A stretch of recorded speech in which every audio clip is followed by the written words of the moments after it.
바울과 바나바가 더베에서 많은 제자를 삼았다라고 기록되어 있습니다.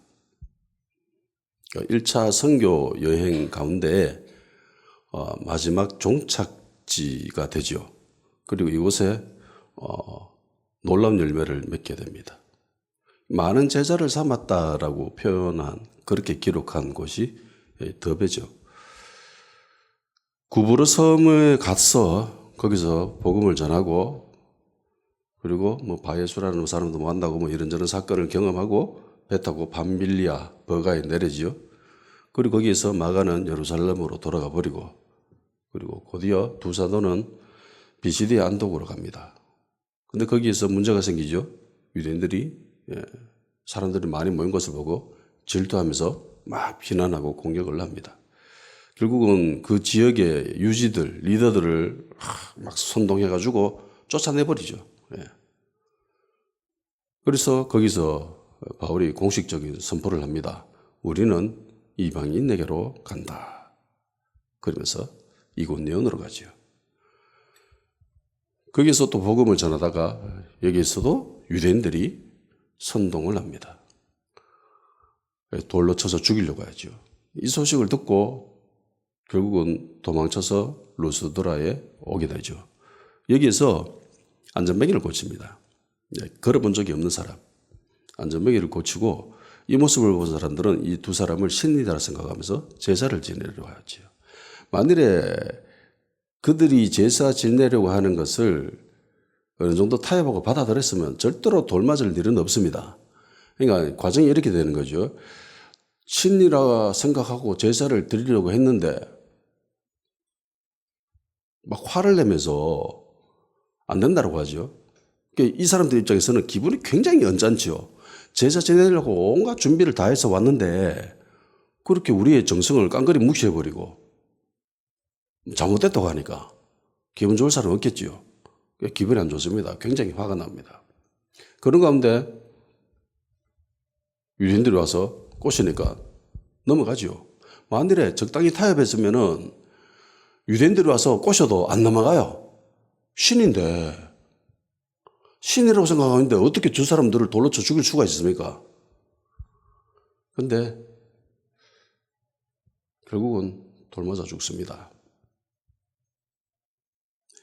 그런데 이곳 안디옥과 이고니온에서 온 이 일련의 유대인들, 이 두 사도를 제거하기 위해서 그 먼 길을 와서 선동질을 해서 결국은 돌 맞아 죽게 되었고, 그래서 밖에 던져버리죠. 죽었다라고 던져버렸는데 제자들이 바울의 시체를 둘러쌌을 때에 일어납니다. 하나님 그를 이렇게 세우십니다.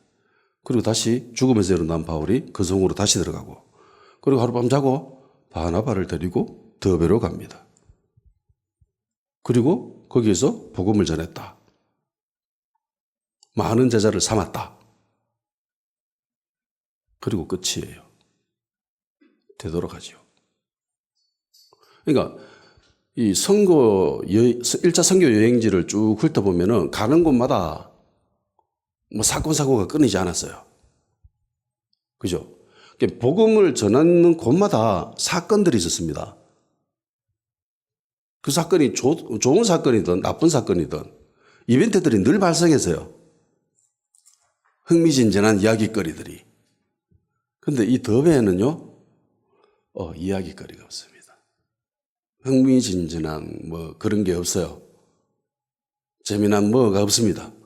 그냥 복음 전하고 제자 삼고 끝. 다 합니다. 성경에는 이 더베에 대해서 복음을 그 성에서 전했다. 많은 사자를 제자로 삼았다. 이게 다입니다. 그리고는 돌아가죠. 돌아갑니다. 여기 방해도 없었겠죠. 그러니까 그런 일들이 없었겠죠. 저면한 일도 없었고, 흥미진진한 뭔가 없었습니다. 그냥 전도하고 제자 삼고 이게 다예요. 약간 방향이 다를 수는 있지만은요, 정연하고 흥미진진한 삶을 살아가면은 열매 맺는 풍성한 삶과는 조금 다릅니다. 이게 늘 비례하지는 않아요. 우리 노래에 그런 거 있잖아요. 노새 젊어서 노새 늙어지면 못 노나니, 이런 말 같지도 않는 노래를 부릅니다. 꼭 늙은 사람이 이 노래를 부르면 놀지요. 젊어서 놀면은요, 늙어서 힘듭니다. 늙어서 고생해요. 재미난 삶을 추구하면은 풍성한 삶과는 약간 거리가 멀어지게 되는 것이 일반적인 겁니다. 개미와 배짱이 아시지요? 개미는 참 재미없게 살죠. 그리고 배짱이는 참 재미나게 삽니다. 위기의 때, 그리고 누가 풍성한 삶을 만들었는가, 열매를 맺었는가 하면 개미죠. 배짱이는 아닙니다. 요즘 젊은이들이 재미를 추구한 삶을 선호한답니다. 저축을 안 한대요. 통장에 돈 100만 원이 없다고 합니다. 그건 뭐 저도 똑같아요. 예. 통장에 100만 원이 없는 삶. 근데 우리 앞전의 세대, 그리고 우리 세대 정도 되는 사람들은 젊었을 때에 저축을 했어요. 저도 젊었을 때 저축했거든요. 지금 저축 안 하지만 젊었을 때는 저축했습니다. 예. 월급 100만 원 정도 받으면은 그 중에 한 절반은 저축했은 것 같아요. 근데 요즘은요, 저축 안 하죠. 예, 저축 안 합니다. 보험 들고 돈 좀 생기면은 주식하고 부동산 사고 집 사가지고 빚 갚고 차 사고 빚 갚고 늘 이런 삶을 살아가죠. 예, 재미난 삶, 흥미진진한 삶, 그런 삶을 살아갑니다. 일단 지르고 보는 그런 삶. 절대로 열매가 풍성할 수는 없습니다. 예. 열매가 풍성한 삶이란 결국은요, 고통의 시간을 반드시 동반해야 됩니다. 고통의 시간을 동반하지 않고 풍성한 열매를 맺는다? 불가능하죠. 인생이 왜 이렇게 지루하고 따분합니까? 라고 어떤 사람이 묻습니다. 인생이 원래 그래요. 인생이 원래 지루하고 따분하고 심심한 게 그게 인생입니다. 그게 보통값입니다. 그걸 인정하고 받아들일 줄 알아야 돼요. 늘 인생이 재미나고 흥미진진하고 신나고 즐겁다. 이거는 정신병자죠. 미친 사람 이외에는 인생을 그렇게 살아가는 사람이 없습니다. 미친 사람은 늘 즐겁지요. 꼭꼭꼭 계속 머리가 한 곳으로 돌리고 늘 즐거워요. 무슨 일을 하든 어떤 일을 당하든. 근데 인생이란 자체가 심심하고 지루하고 따분한 게 그게 일반이고 그 위에 가끔씩 더 쓰여지는 그런 재미난 일들, 기쁜 일들, 혹은 슬픈 일들, 고통스러운 일들이 생기는 것인 거죠. 어쨌든 바울과 바나바가 선교를 떠난 목적이 뭘까요? 뭐 때문에 선교를 떠났죠? 하나님이 가라고 했습니다. 성령님이 가라고 해서 갔습니다. 그러면 성령님이 왜 가라고 했을까요? 그거 알고 갔죠? 자기들이 뭘 해야 되는지 모르고 간 사람들이 아닙니다. 사도가 떠난 목적은 제자 삼는 거죠. 제자 삼는 거였습니다. 복음전에서 제자 삼는 거. 예수님이 말씀하셨던 지상대계명, 가서 제자를 삼아라. 그 목적을 위해서 떠난 거죠. 그러니까 결국은 1차 선교 여행지인 이 종착지 더베에서 엄청난 열매를 맺게 됩니다. 많은 제자를 만들었다고 하죠. 많은 제자를. 재미난 일은 없었지만, 흥미진진한 건 없었지만, 이야기거리는 없었지만, 여기에서 참 지루하고 따분하게 보냈을 수도 있어요. 관점에 따라서. 그런데 여기서 많은 제자를 만들었습니다.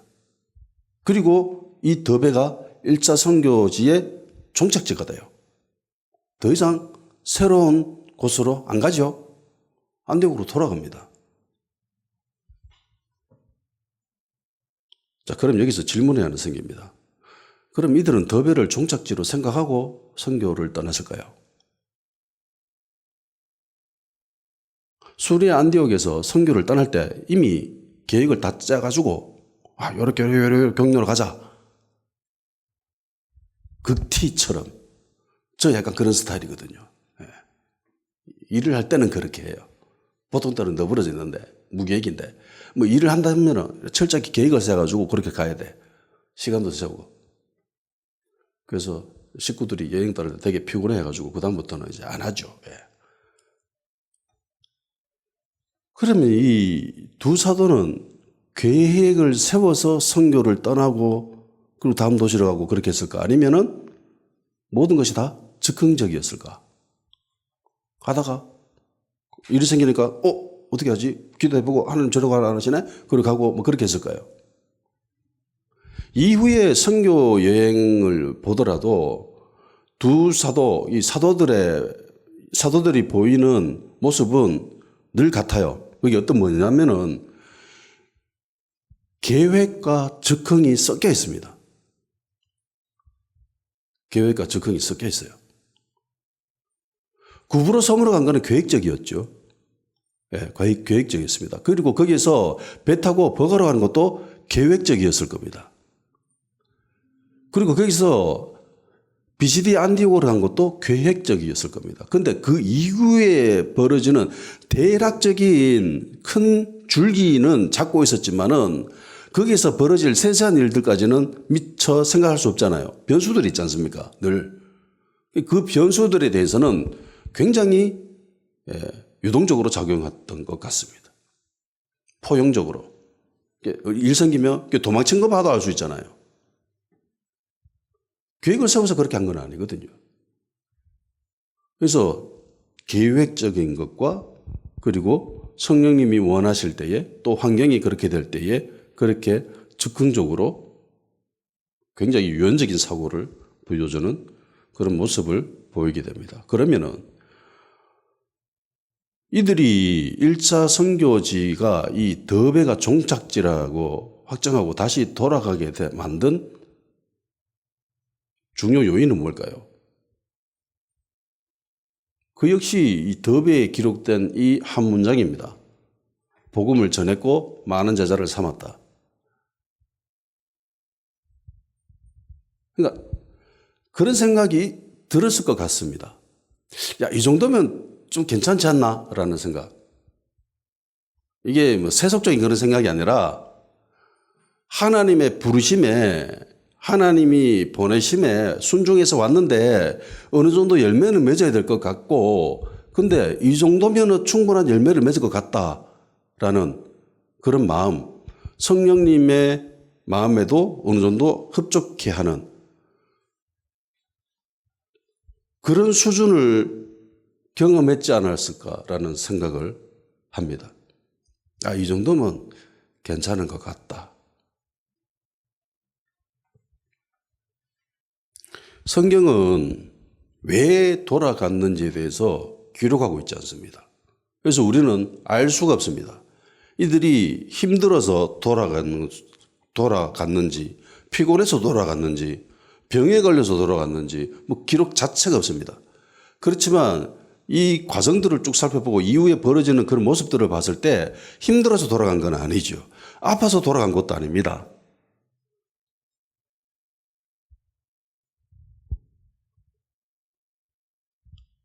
더베에서 많은 제자를 만드는 데 대해서 어느 정도의 큰 요인이 되었을 것이라고 생각을 합니다. 정확히 알 수 없지만은 성경의 기록으로만 알 수 있는 것은 많은 제자를 만들었고 그리고 돌아갔어요. 그러니까 돌아가는 요인 중에 이 부분이 굉장히 큰 역할을 하지 않았나라는 생각을 할 수 있습니다. 안디옥으로 돌아가는 길에 이들은 왔던 길을 다시 돌아가죠. 왔던 길을 다시 돌아갑니다. 자기가 죽었던 루스드라 가고 그리고 이고니온 가고 안디옥 가고 이렇게 차례로 방문을 합니다. 그리고 사도들이 그들에게 전하는 메시지가 있지요. 22절입니다. 다 같이 읽어봅시다. 시작.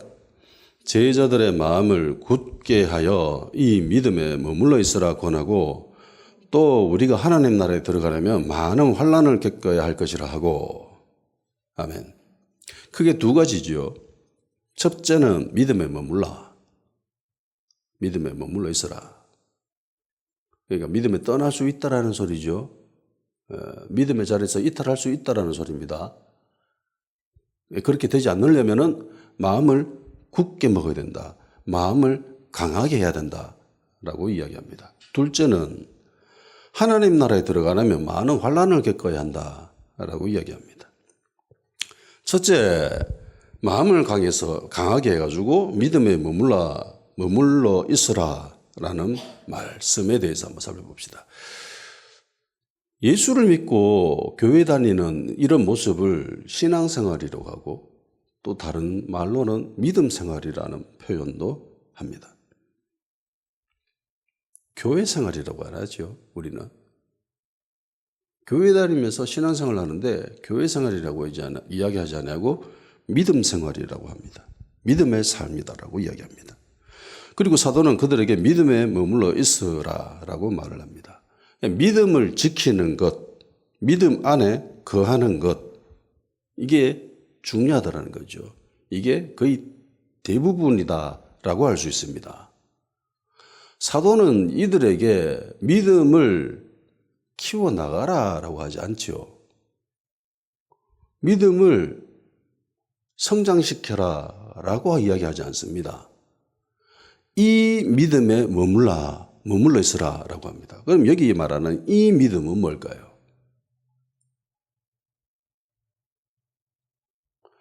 예수님을 믿을 때 생겨난 그 믿음입니다. 여기에서 이 믿음이라고 한 것은요, 뭐 병 고치는 그런 능력이나 뭐 이런 것들을 이야기하는 거 아닙니다. 치유나 뭐 기름 부음이나 뭐 그런 것들에 대해서 이야기하는 것이 아니라, 여기에서 말하는 이 믿음이라고 하는 것은 예수님을 믿는 믿음을 말하는 거예요. 그러니까 예수님을 믿는 이 믿음에 있어서는 이건 지키는 것이 가장 중요하다는 겁니다. 이거는 굳이 크게 성장시켜 나갈 필요가 없어요. 믿음을 키워 나갈 필요가 크게 필요하지 않습니다. 뭐 병 고치는 것, 뭐 귀신 쫓아내는 것, 여기에서는 믿음이 성장하고 커져나가는 것이 중요하죠. 그런데 예수님을 믿는 그 믿음, 예수님을 믿음으로 말미암아 내가 하나님의 자녀가 되고 나는 부활한다라고 하는 그 믿음은 굳이 키워나갈 필요가 없어요. 왜냐하면 이 믿음은 하나님이 우리에게 주신 것이기 때문에. 그러니까 그거를 지키는 거예요. 지키는 것. 복음을 받아들일 때 주님에 대한 그 믿음, 그러니까 믿음 생활에 있어서 굉장히 중요한 것은 그 믿음을 지키는 거예요. 이 믿음을 지키는 거예요. 이게 굉장히 중요합니다. 첫사랑을 회복하라, 초심을 지키라라는 말을 많이 들어보죠. 물론 믿음이 커지면 좋죠. 더할 나위 없이 좋습니다. 그런데 실상 그런 사람은 별로 없습니다. 시간이 지나면 믿음이 커져야 된다고 우리는 흔히 생각하기 쉽습니다만은 살아보면은 그렇지 않죠. 내 개인이 그렇고 그 주변 사람들을 봐도 그렇습니다. 예배를 많이 드리고 기도를 많이 하고 찬양을 많이 부르고 성경을 많이 읽었으면 믿음이 커져야 정상인데 그렇지 않는 것이 대부분이죠. 대부분입니다. 그래서 중요한 것은 지키는 겁니다.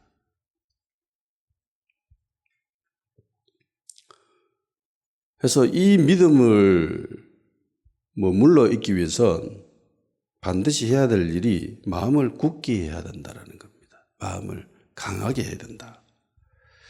마음을 강하게 하지 않으면 믿음 안에 머물러 있을 수 없다라는 겁니다. 대부분 그럴 수밖에 없는 거죠. 우리가 받아들인 이 믿음은 세상이 말하는 것과는 다르죠. 세상은 우리가 믿는 이 믿음을 뭐라고 부를까요?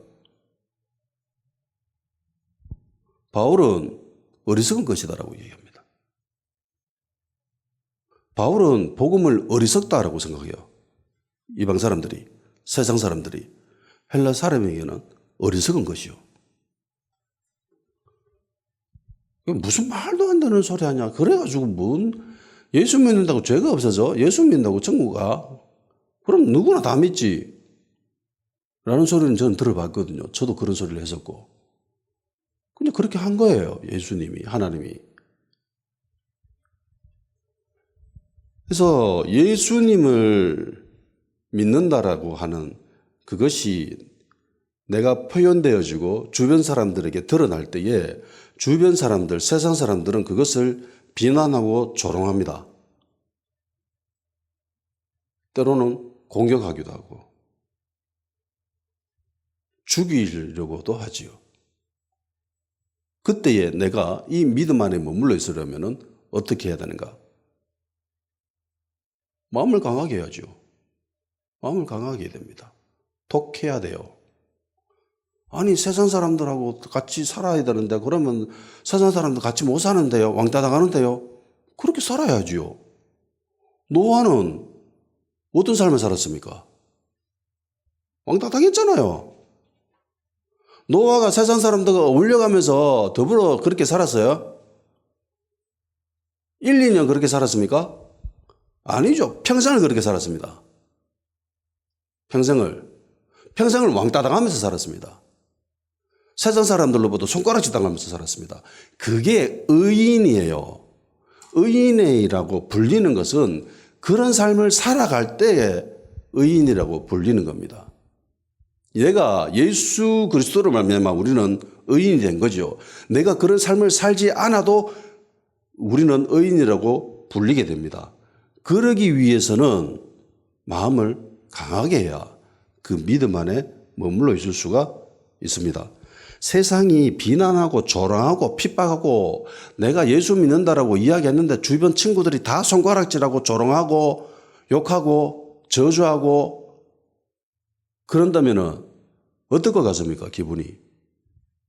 지금은 기독교라는 그 위신이 너무 높기 때문에 함부로 안 건들죠. 괜히 건드렸다고 오히려 공격당할까 봐 무서워하기도 합니다. 힘이 있으니까 사람들이 그렇게 하지 힘이 없었을 때에 복음에 대한 그러니까 원초적인 복음 그 교회가 가지고 있는 그런 자지구란 그런 것들을 다 제거해버리고 마지막 때에 공력이 드러난다고 하잖아요. 불타서 다 없어지고 진짜 알맹이만 남는데요. 그러니까 교회 성도가 수천 명, 수만 명 되는 그런 것들 사람들이 받아들이는 이미지, 내 학벌 그런 것들이 다 불타버리고 오로지 남아있는 거는 내가 예수님을 믿는 그 믿음만 남아있어요. 그걸 보시고 하나님이 평가하신대. 그랬을 때에 나는 얼마만큼의 믿음을 가지고 있었을까? 라고 하는 것은 굉장히 심각합니다. 마음을 굳게 해야 돼요. 마음을 강하게 하지 못하면 믿음 안에 머물 수가 없습니다. 세상과 더불어 살 수밖에 없어요. 세상과 더불어 살게 되면 믿음에서 이탈하는 것은 당연하죠. 예. 그래서 타협하면 됩니다. 그러니까 바울이 타협을 안 한 거예요. 신이라고 절대로 그 타협해가지고 어느 정도 적당한 선에서 머물러 있으려고 절대로 안 하죠. 그렇게 하면 믿음을 잃어버린다는 걸 너무나 잘 알기 때문에. 그래서 돌 맞아 죽지는 않게 될 수 있지만은 믿음에서 떠날 수 있기 때문에 절대로 그렇게 하지 않는다는 거예요. 아주 강력하게 대적한 거죠. 알다시피 로마 제국은 로마 사람들은 다신교를 믿습니다. 신이 굉장히 많죠. 그리스 로마 신화에 보면 오만 신들이 다 있죠. 그러니까 다신교 문화에 젖어 있는 사람들에게 있어서 유일신을 받아들이는 것은요 힘듭니다. 이 출발이 다르거든요. 출발이 달라요. 그러니까 일본은 우리나라보다 훨씬 더 일찍 복음을 받아들이고 그랬죠.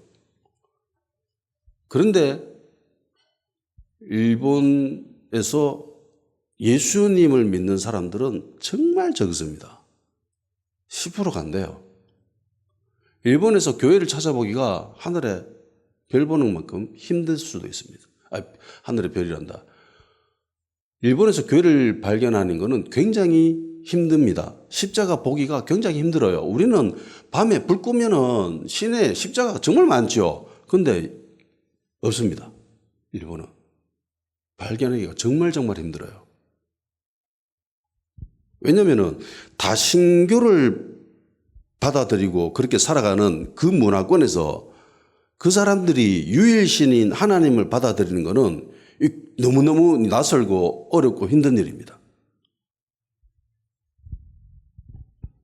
그래서 일본 교회의 특징이 있어요.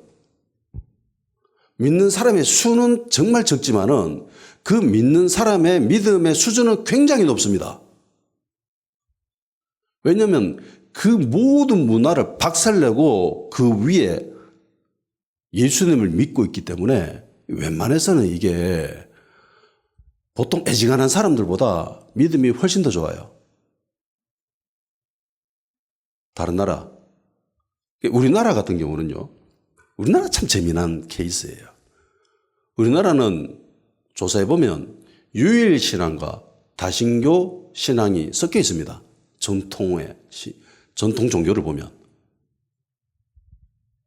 유일신앙을 가지고 있으면서 동시에 다신교적인 모습을 띄어요. 그래서 한국인들이 예수님을 믿는 것은 의외로 쉽습니다. 크게 어렵지 않아요. 대신에 특징이 있죠. 예수 믿는 사람은 많지만 그 수준이 그렇게 높지는 않습니다. 기도는 많이 하고 예배도 많이 드리고 그렇게 하는데 정작 결정적일 때 보면은 믿음의 수준이 그렇게 높지 않아요. 신앙의 모습이 그렇게 고귀하지는 않습니다.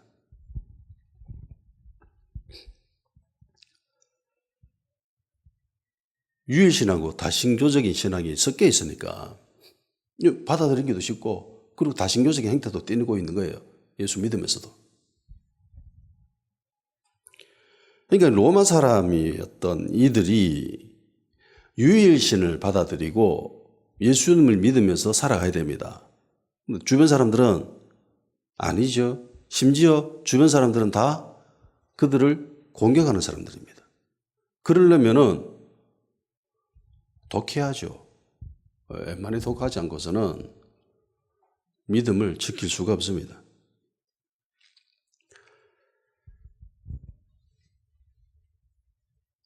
두 번째, 하나님 나라에 들어가려면 많은 환난을 겪어야 된다라고 이야기하십니다. 자, 이 말씀을 뒤집으면 어떻게 되죠?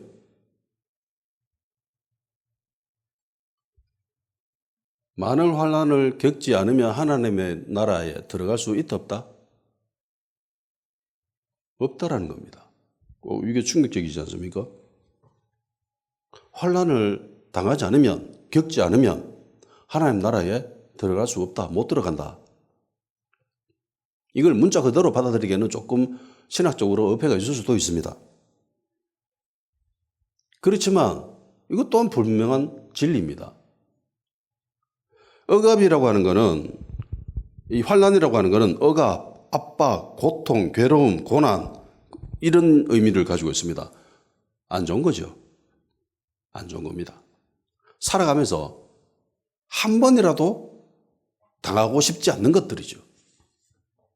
근데 이게 없으면 하나님 나라에 들어갈 수 없대요. 근데 이게 좀 뭔가 이상하지 않습니까? 왜냐하면 하나님 나라에는 그 어떤 고통이나 괴로움이나 고난이나 핍박이나 압박이나 그런 것들이 없죠. 없습니다. 계시록 21장 4절 모든 눈물은 그 눈에서 닦아주시니 다시는 사망이 없고 애통하는 것이나 곡하는 것이나 아픈 것이 다시 있지 아니하리니 처음 것들이 다 지나갔음이로라. 그러니까 천국 하나님 나라에는 그 어떤 고통이나 아픔이나 사망이나 어둠이 없습니다. 죄도 없고 회전하는 그림자도 없다라고 하죠. 그러니까 빛 그 자체예요. 완벽 그 자체입니다. 그러니까 하나님 나라죠. 그러니까 천국이죠. 근데 그 나라에 들어가려면은 많은 고난을 받아야 된답니다. 인간이 누릴 수 있는 가장 완벽하고 최고로 좋은 것들만 채워져 있는 것이 하나님 나라인데, 그 나라에 들어가려면은 많은 고통 당해야 된대. 고난 당해야 된대. 핍박 당해야 된대. 근데 그거 하고 싶습니까? 하기 싫죠. 인간이라면 그거 하기 싫습니다. 요한복음 16장 33절, 이것을 너희에게 이르는 것은 너희로 내 안에서 평안을 누리게 하려 함이라. 세상에서는 너희가 환난을 당하나 담대하라, 내가 세상을 이겼노라. 그러니까 예수님 있는 제자들에게 너희들은 세상에 이제 살아가면은 환난 당해. 이게 디폴트 값이에요. 예수 믿는 사람이 세상 살아가는 거, 이거 행복하지 않다. 예수 믿는 사람들이 예수 믿고 세상에서 살아갈 때 디폴트 값을, 기초 값을 겪게 되는 거는 환난. 그런데 담대하라고 하죠. 용기 내라고 합니다. 힘내라고 합니다. 이겼기 때문에 이미 예수님이 다.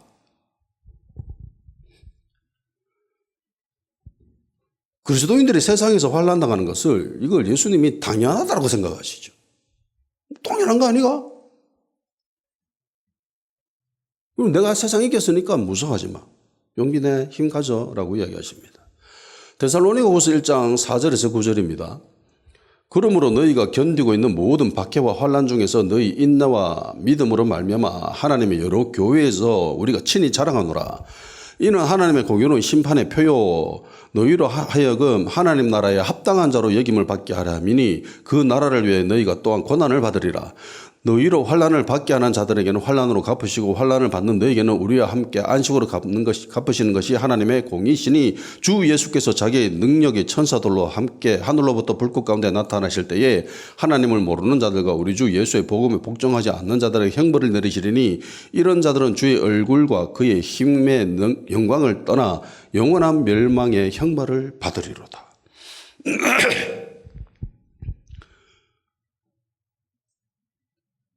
예수 믿는 사람들이 환난 받는 거, 박해 받는 거, 고난 받는 거, 이걸 바울이 듣고 자랑합니다. 야, 너희들 환난 많이 받는다며, 고통 많이 받는다며 라고 하면서 옆에 가서 자랑합니다. 야, 자들 환난 많이 받는다 이러면서 막 자랑하고 있습니다. 왜? 하나님 나라에 합당한 자로 여김을 받게 된 증거예요. 야, 네 환난 많이 받았구나. 야, 네 하나님 나라 가기에 합당하네. 자격을 갖췄네. 너 들어갈 수 있네.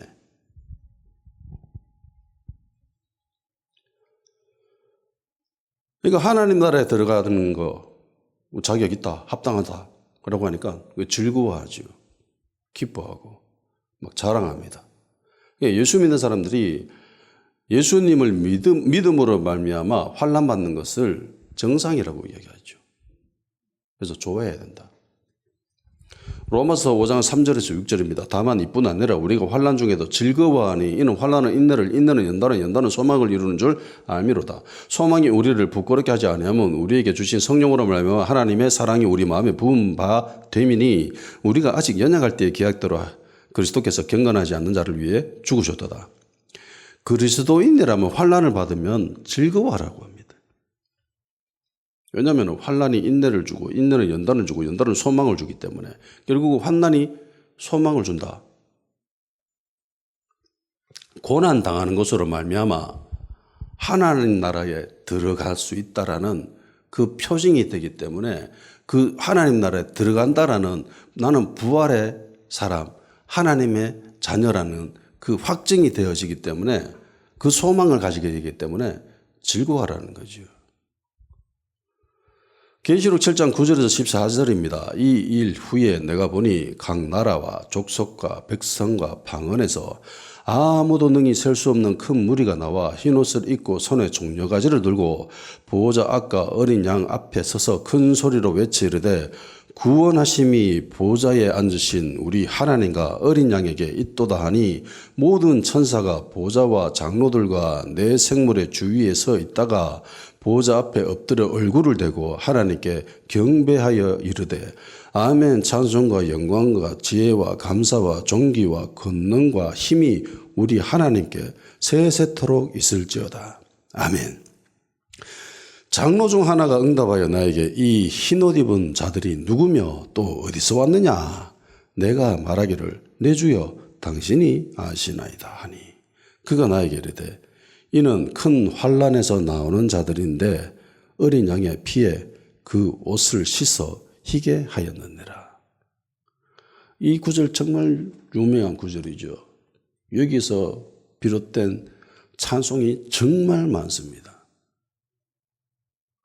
근데 여기에 나오는 이들이 그러니까 하나님 나라에서 하나님을 경배하며 찬송하는 이 사람들 특징, 장로 한 명이 나와서 묻지요. 요한에게 이 사람들 누구지? 라고 물으니까 요한이 당신이 아시잖아요 라고 하니까 그 장로가 하는 말이 이 사람들은 큰 환난에서 나오는 자들이다. 그리고 이들이 어린 양의 피에 자기들 옷을 씻었다. 그래서 희다. 그러니까 흰옷 입은 사람들. 특징은 예수님의 피를 가지고 씻었죠. 그래서 희게 된 겁니다. 우리가 세상 살아가면서 때가 타지요. 냄새가 나죠. 그러면은 빨래하지요. 세제를 집어넣습니다. 빨래를 합니다. 좋은 세제를 내어야 때가 씻어 나갈 수가 있지요. 마찬가지로 세상 살아가면서 때를 묻습니다. 그런데 예수님의 피를 가지고 씻어야 우리 옷이 새하얗게 될 수 있습니다. 예수님의 피를 가지고 자기 옷을 씻는 사람들은요, 큰 환난을 겪은 사람들입니다. 환난을 겪지 않는 사람들은 이럴 수가 없습니다. 성경을 봐도 환난당하지 않고 고난당하지 않고 하나님 나라에 들어갈 수는 없는 것 같아요. 그거 불가능한 것 같습니다. 환난을 당하지 않고 내가 하나님을 더 많이 알고 주님과 가까이 갈 수는 없는 것 같아요.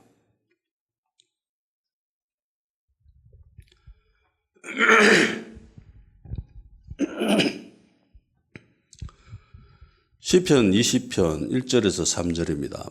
환난 날에 여호와께서 내게 응답하시고 야곱의 하나님의 이름이 너를 높이 드시며 성소에서 너를 도와주시고 시온에서 너를 붙드시며 내 모든 소재를 기억하시며 내 번제를 받아주시기를 원하노라. 50편 15절 환난 날에 나를 부르라. 내가 너를 건지리니 네가 나를 영화롭게 하리로다. 87편 7절입니다. 나의 환난 날에 내가 주께 부르짖으리니 주께서 내게 응답하시리이다. 46편 1절입니다. 하나님은 우리의 피난처시요 힘이시니 환난 중에 만날 큰 도움이시라. 좀 전에 우리 찬양을 불렀던 구약에서 특별히 시편에서 이 환난에 대해서 많이 기록하고 있습니다. 하나같이 환난이 유익하다고 이야기합니다. 하나님의 사람들에게 환난은 하나님의 영광을 드러낼 수 있는 아주 중요한 기회가 된다고 이야기하죠. 그리고 환난날을 통하여서 우리가 하나님께 좀 더 가까이 갈 수 있고 하나님을 만날 수 있게 되고 그런 역할을 하게 된다고 하죠. 그러니까 하나님의 자녀들은 환난을 겪을 수밖에 없습니다. 환난이 우리에게 주는 이미지는 굉장히 부정적인 것이지만은 그리스도인들에게 있어서 이 환난은 그렇지 않아요. 보세요. 환난을 어떻게 대하라고 합니까? 기뻐하라고 하죠. 즐거워하라고 합니다. 너희들이 환난 당할 때 기뻐해라. 즐거워해라. 왜? 야, 너 하나님 나라에 들어갈 수 있다는 자격이 된 거야. 합당한 자야. 증표야. 라고 이야기하기 때문에. 그래서 그리스도인들은 환난을 달리 생각해야 됩니다. 좋은 거네. 멋진 거네라고 생각을 해야 되는 거예요. 생각해 보십시오. 예수님을 믿음으로 통해서 그 믿음 생활을 하는 데 있어서 비롯되어진 그 환난들, 만일에 일반적인 환난도 포함시켜서 우리가 세상 살아가면서 환난이 없다면은 우리가 그렇게 간절히 주님께 기도합니까? 내가? 여러분이? 살아가면서 늘 재미나고 신나고 배부르고 풍족해요. 기도해요? 간절히? 하나님 간절히 찾습니까? 하나님 얼굴 구합니까? 안 하죠. 안 합니다. 우리 모습입니다, 그게. 그래서 시편 기자가 고난당하는 것이 내게 유익이라고 하잖아요. 이게 우리의 육과 우리의 영은 늘 반대의 것들을 취하려고 하죠. 우리의 육은 이 땅의 것들을 취하려고 하고 우리의 영은 하늘의 것을 취하려고 합니다. 이 둘이 서로 대적한다고 하죠. 어느 한쪽을 만족시키면 어느 한쪽은 반드시 결핍이 따를 수밖에 없다고 합니다. 이 땅의 것들을 추구하고 이 땅의 것들을 채우게 되면 반드시 하늘의 것들이 채워지지 않고 내 영은 말라 죽을 가고 있다는 거예요. 이게 둘이 서로 절대로 같이 갈 수 없다고 합니다.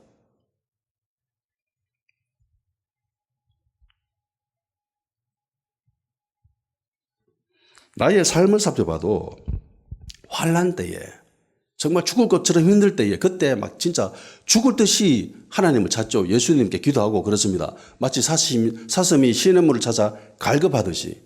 우리가 언제 그런 갈급한 모습을 보여요? 집 사서 행복할 때? 직장에 취업해가지고 좋아할 때? 대학교 시험 쳐가지고 좋은 대학교에 붙었을 때? 그때 하나님께 기도합니까? 간절히? 그냥 감사하고 끝내지요. 네. 간절하지 않습니다.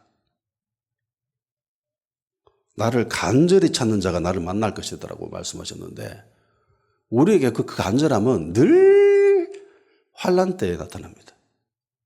그 인간의 그 안타까운 모습이에요. 좋을 때 그러면 좋은데 우리 인간은 그렇지 못하라는 게 그게 문제지요.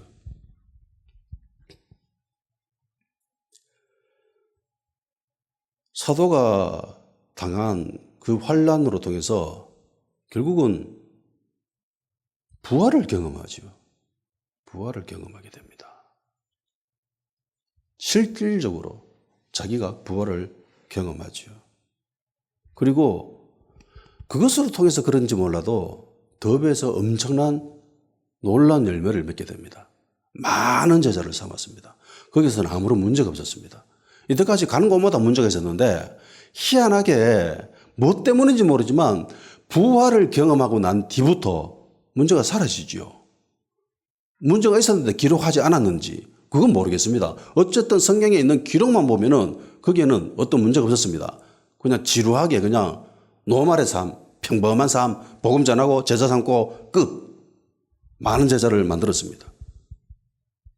그리고 돌아오는 길에 야 믿음 지켜야 된다. 마음 강하게 굳게 해. 그리고 많은 환난을 겪어야 하나님 나라에 들어갈 수 있다. 그래서 환난 당하는 거 무서워하지 마라. 쫄지 마라. 짜증내지 마라. 원망하지 마라. 오히려 기뻐해라. 그래서 이 복음이라는 것은 부활이잖아요. 그러니까 복음은 부활입니다. 그래서 전도할 때 뭘 포커스를 제일 맞춰야 되는가? 당연히 부활이죠. 부활입니다. 뭐 하나님 자녀, 영생, 천국, 하나님 나라 들어간다. 물론 맞는 이야기지만은 그것보다 더 표면적으로 내세워지고 중점적으로 내세워야 될 것은 부활입니다. 그러니까 많은 사람들이 착각을 합니다. 그리고 많은 사람들이 그걸 이용하기도 합니다. 예수 믿으면 복 받습니다. 예수 믿으면 행복해집니다. 예수 믿으면 천국에 들어갑니다. 그러니까 그 천국이 기독교에서 말하고 있는 그 하나님 나라의 모습과 세상 사람들은 이 성경을 모르잖아요. 그러니까 자기들이 가지고 있는 천국에 대한 이미지가 있습니다. 이게 헷갈릴 수 있어요. 오해할 수 있습니다. 그래서 예수 믿으면 천국 갑니다. 예수 믿으면 행복해집니다. 예수 믿으면 치유합니다. 뭐 치유되어집니다. 예수 믿으면 성공합니다. 뭐 그런 자질구레한 것들, 예수 믿으면 그로 말미암는 그런 자질구레한 것들 있잖아요. 예수님 손에 들려진 그 빵덩어리 그것처럼 그걸 사람들에게 표면적으로 내세우고 그게 중요하다고 이야기를 하며, 물론 세상 사람들은 거기에 속겠다는 반응을 보이지만은 그 믿음이 온전한 믿음이겠습니까? 환난 날에 그들이 어떤 모습을 보일까요? 예수 믿으면 복 받는다며 왜 이러노? 왜 고난당하는데? 왜 힘들고 왜 괴로운데? 왜 아픈데? 그러면서 떠나겠지요. 코로나로 말미암아서 수많은 떨거지들이 떨어져 버렸습니다.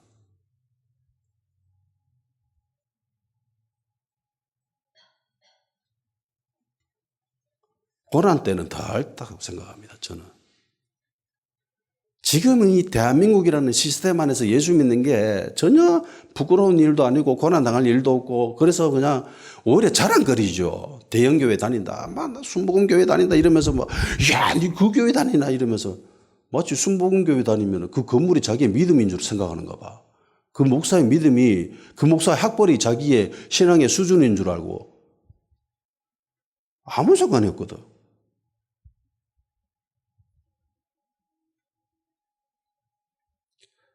과연 환난 당할 때가 되면 붙어있던 사람이 과연 몇 명일까? 일본은 그 수가 적지만은 그 진짜들만 모여 있습니다. 왜? 살아가는 게 환난이에요. 그냥 예수 믿는다는 그 자체로 통해서 그냥 조롱당하고 그게 그냥 일상적입니다. 그 사람들에게는. 근데 우리나라는 그렇지 않잖아요.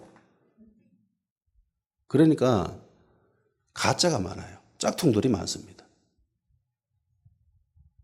가라지가 많아요.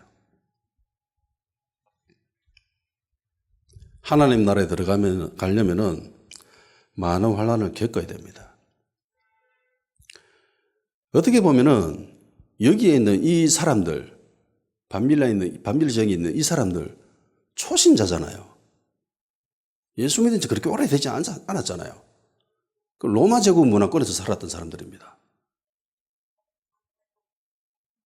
초신자들에게 이런 말을 하면은 과연 어떻게 될까요?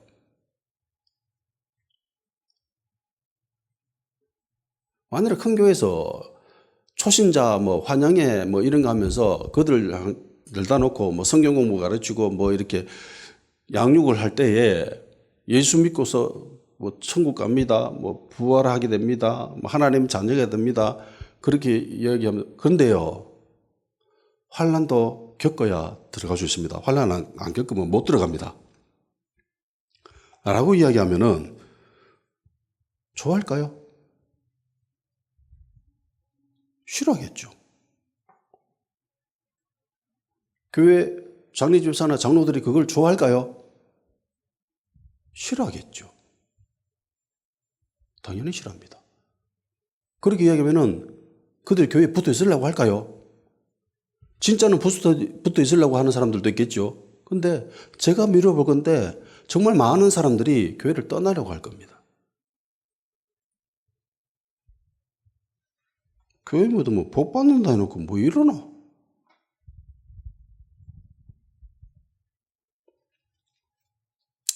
하늘의 나라에 들어가려면은 많은 환난을 겪어야 한다고 바울이 이야기하죠. 많은 환난입니다. 그러면 주님을 믿는 것으로 인해서 받는 그 환난을 외면하게 되면 어떻게 될까요? 피해버린다. 도망쳐버린다. 거부해버리고 적당히 타협해버리고, 그러면 어떻게 될까요? 예수님이 이미 말씀하셨습니다. 마태복음 13장 20절에서 21절입니다. 씨 뿌리는 비유에 나와요. 돌밭에 뿌려졌다는 것은 말씀을 듣고 즉시 기쁨으로 받되 그 속에 뿌리가 없어 잠시 견디다가 말씀으로 말미암아 환난이나 박해가 일어날 때에는 곧 넘어지는 자요. 요 넘어지는 자가 과연 천국에 들어갈 수 있습니까? 여기서 핵심은 열매 맺는 거거든요. 열매 맺는 사람. 열매 맺는 사람이 이게 진짜라는 거예요. 하나님의 사람이라는 거예요. 근데 나머지 사람들은 다 하나님의 사람이 아니죠. 왜? 열매를 못 맺었기 때문에. 근데 요 사람, 돌밭에 뿌려진 요 사람은요, 참 거시기 하지요. 말씀을 듣고 즉시 기쁨으로 받되, 이게 영접한 사람이죠. 영접한 사람입니다. 근데 뿌리가 없대요. 그래서 좀 견뎌 봤는데, 말씀으로 말미암아, 말씀 때문에, 그러니까 신앙생활함으로 말미암아 나타나는 환난이나 고통, 이게 힘들어. 그래서 넘어져 버렸대요. 그러니까 하나님 나라에 들어가려면은 환난을 받아야 됩니다. 그거 외면해 버리면은요, 열매 못 맺습니다. 열매 못 맺으면 천국 못 들어가요. 그러니까 예수님을 믿는 그 믿음은 공짜예요. 복음 공짜지요. 복음 공짜입니다. 근데 하나님 나라에 가는 과정에 있어서 그 경비는 나의 전부를 요구합니다. 나의 전부를 쏟아내지 않고는 하나님 나라에 들어가지 못하죠. 못 들어갑니다. 내 것을 움켜쥐고는 하나님 나라에 못 들어가죠. 부자 젊은 관은 포기 못 하잖아요. 가진 게 많으니까. 티켓은 공짜지만은 경비는 굉장히 과도하게 청구될 수도 있습니다. 물론 그 경비가 적은 사람들도 있고 많은 사람들도 있습니다. 어찌됐든 그 경비는 꽤 많이 들어요. 그 과정 속에 반드시 환난이 있습니다. 그래서 그 환난을 경험할 때에 짜증내지 마십시오. 가나안 땅에 들어갈 때는 반드시 광야를 거치지요. 광야 거치지 않고 가나안 땅에 못 들어갑니다. 가나안 땅 들어갈 때에 광야를 거치는데 그 광야 거치는 것이 힘들고 짜증나지요. 그래서 짜증내고 원망했던 사람들은 다 엎드려졌습니다. 광야에. 짜증내면 안 돼요. 화내서도 안 됩니다. 원망해서도 안 됩니다. 성경은 환난 받을 때에 즐거워해라, 기뻐해라. 너 하나님 나라에 들어가는 사람 맞네. 그게 인정받는다라는 소리죠.